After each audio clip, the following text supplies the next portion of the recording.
If you already have an old rubber roller, the first question is simple. Should you recover it, or make a new one? Recovering may be enough when the metal core and shaft are still in good condition.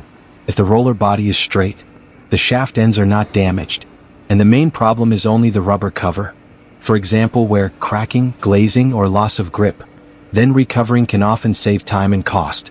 But if the core is bent, the shaft is damaged, the bearing seats are worn, or the roller has serious runout, a new rubber cover may not solve the real problem. The roller may look fine after grinding, but once it runs on the machine, vibration, uneven contact, marks, or unstable pressure may come back. Also check why the old roller failed. Was it wear, swelling, slipping, sticking, cracking, poor bonding, or the wrong surface finish? Recovering is not just putting rubber back on the roller. The core surface, bonding, rubber cover, and grinding all have to match the working condition. If you are not sure whether to recover or replace it, send old roller photos, shaft end photos, dimensions, roller position, and the problem you are seeing on the line. I'll put the send drawings page in the description.